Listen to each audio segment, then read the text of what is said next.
Hello বন্ধুরা, আমি doctor হাফেজ আপনাদের সকলকে স্বাগতম জানাচ্ছি হোমিওপ্যাথিক সায়েন্স এবং ক্লাসিক হোমিও চ্যানেলে। প্রতিবন্ধী শিশুদের ক্ষেত্রে হোমিওপ্যাথিক চিকিৎসা অন্যান্য প্যাথির তুলনায় সবার আগে। এর একটি বাস্তব চিত্র আপনাদের সামনে আমি তুলে ধরব। বাবু, তোমার নাম কি বলো তো? আলিফ ইসলাম পারভেজ। তোমার আম্মুর নাম বলো। তোমার আম্মুর নাম পারভিন। আচ্ছা, তোমার আব্বুর নাম? মিজানুর।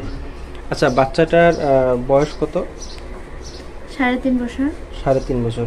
ওর সমস্যাগুলো আগে কি ছিল? জন্মের পরে কি কান্না করছিল? না, জন্মের পরে কান্না করেনি। তারপর কি হলো? তারপর আর কি, তখন তো অনেক মোটা ছিল, যখন বসতে পারে নাই তখন সর্বপ্রথম ঠাকুরগাঁও চিকিৎসা করছি। ওখান থেকে তারপর রংপুরে নিয়ে গেছিলাম, ওইখানেও কোনো কাজ হচ্ছে না। আচ্ছা, ওই সময় কি খিঁচুনি ছিল? না, খিঁচুনি ছিল না। না। আচ্ছা, ও বসা শিখিনি, দাঁড়াইতেও পারতো না? না। আচ্ছা আচ্ছা, শেষ পর্যন্ত এখানে কতদিন চিকিৎসা নেওয়া হলো হোমিও চিকিৎসা আমাদের এখানে? এই 3 মাস। 3 মাস 4 মাস এরকম হবে? হ্যাঁ, 3-4 মাস। আচ্ছা, এই 3-4 মাস ওষুধ খাওয়াতে তার কি অবস্থা এখন? অনেকটা আর কি পরিবর্তন হয়েছে। ওকে এখন হাঁটতে, মানে হাঁটার চেষ্টা করতেছে। আচ্ছা, আগে কি দাঁড় হইতে পারতো? কোমর সোজা করতে পারতো? আগে তো এরকম ভাবে পারতো না। আচ্ছা, আগে কোমর সোজা করতে পারতো না, আর এখন মোটামুটি কোমর সোজা করতেছে। বাবু আসো, সামনে আসো তো, আসো একটু, আসো, হাঁটো হাঁটো হাঁটো। আপনি একটু হাঁটা ধরুন তো।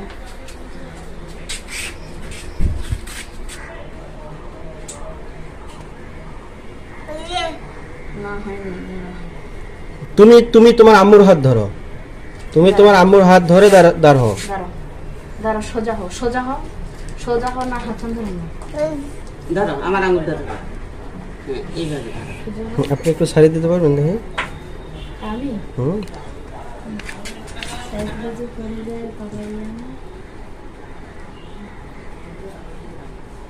হ্যাঁ, আসো আসো, এদিকে আসো, এদিকে আসো, এদিকে আসো।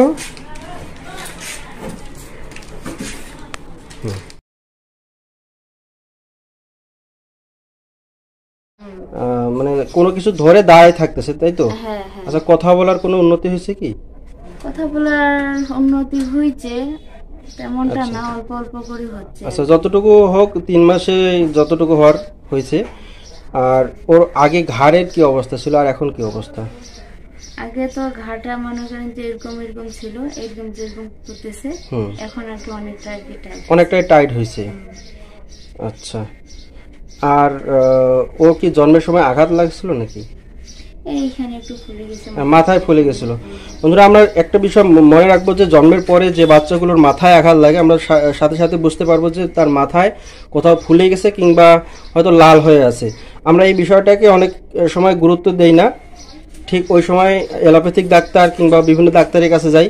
কিন্তু আমার যেটা সাজেশন, আপনারা যে কোনো হোমিওপ্যাথিক ডাক্তারকে দেখাবেন, এবং আঘাত লাগার পরে যে সমস্যাগুলো হয়, সেখানে মাথায় রক্ত জমাট বাঁধে কিংবা ব্রেনে কোথাও যদি ক্ষতিগ্রস্ত হয়, আমাদের হোমিওপ্যাথিক ওষুধটা যে কোনো ডাক্তারের কাছ থেকে নেবেন, তাইলে হচ্ছে কি ওর রক্তটা জমাট বাঁধবে না এবং রক্ত চলাচল ঠিক থাকবে।